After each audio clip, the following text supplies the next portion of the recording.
Intel GPUs here finally at last. Dyson wants to blow your face, and PS5 mining rigs. Let's get into the hot news, everybody. I'm your Brett host. We're going to be going over the hottest tech news I can find on the internet while you enjoy your breakfast. We're going to start off today talking about Intel and their Alchemist GPU launch that they had yesterday. I was trying to say Arc Alchemist and it just stuck in my throat. Anyways, they said that they would have their GPUs out by the end of Q1 2021, which is today. So they kind of, hit that deadline by announcing everything yesterday. But the primary thing that they launched was their discrete graphics cards for their laptops. And by launched, I mean they talked about them. There's no laptop out there with them at this point, but the A-series GPUs will be in laptops, and they should be in addition to the Iris Z graphics that are currently in the new 12th gen chip things that are out there. My words are great today. Anyways, they showcased a little bit of stuff, gave us some details on their Arc 3, Arc 5, and Arc 7 lineup when it comes to their GPUs, but only really showcasing their Arc 3, and of that, only showcasing the Arc A370M. The A350M not really being shown off, even though that's the lowest one, and then the mid-tier and even higher tier ones not really getting a good stance from Intel's showcase of whatever they're doing. But they are showing that at least on the low end, on the Arc 370M, it's looking like it's going to be better than integrated graphics, which is kind of what you would hope from discrete graphics, that it's better than integrated. Thanks, Intel. Really nailed it on that presentation there. Anyways, you can see that it plays at least 60 FPS in a lot of these AAA games, including The Witcher, Wolfenstein Youngblood, Hitman, especially when the integrated Iris Z graphics don't even get as close to it, especially in games like Doom Eternal, where it looks like it's over double the performance, but it's a relative scale. They're not giving us enough information. And they also even showed off at competitive game rates. Is GTA 5 a competitive game? Oh, sure, why not? Are you siding with Intel here? I don't know.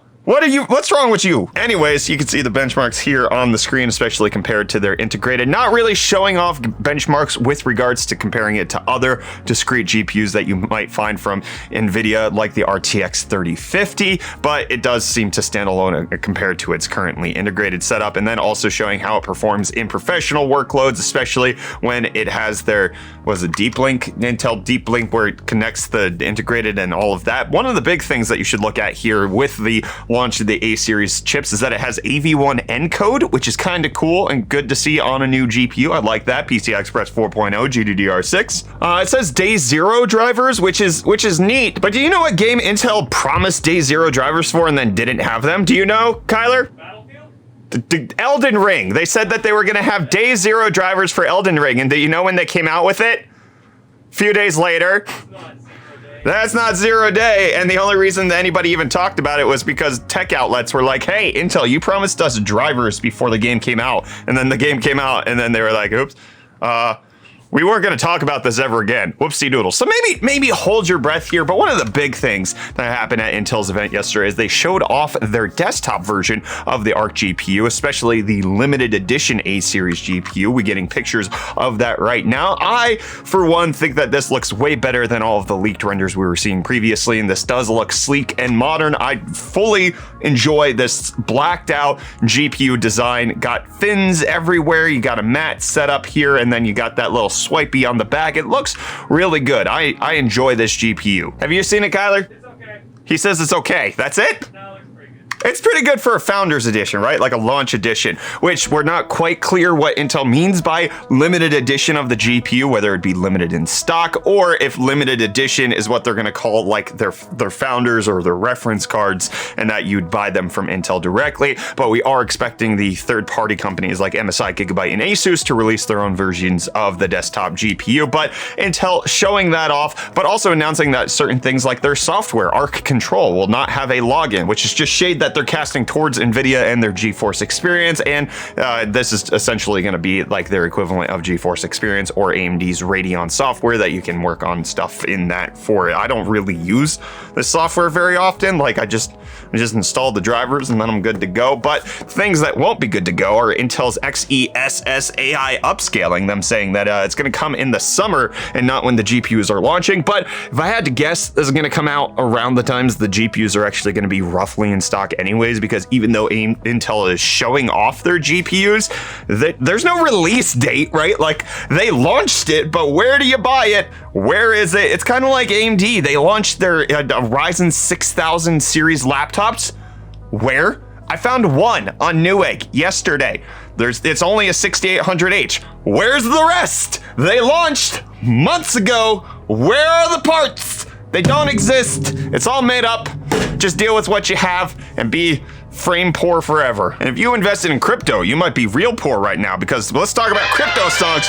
Bitcoin's down 1.3%. That's your life savings gone right there, my friends. I hope it's flashing before your eyes. You don't have any more money left. It's time for the bears to take over. Ethereum down 1.1% to be at 33.89, and Dogecoin down 2% to be at 14.2 cents. But you know what else is down? Prices on things that you can buy on the internet. UFD Deals is here to bring you the hottest tech deals that are out on the internet right now. And oh, we got one for you. We got the Apple Smart Keyboard Folio for the iPad Pro 11-inch and iPad Air. It's $99.95 right now, which is a significant savings off of how much this thing normally costs, which is $80 more than it is right now. That's a 44% savings, which I know a lot of people are like, oh, that's just for the tablet to fold. But the hinge is actually really good. I've experienced these. Like, you think it's flimsy and weak, but it ain't. It actually performs pretty goddamn. The hinge is nice.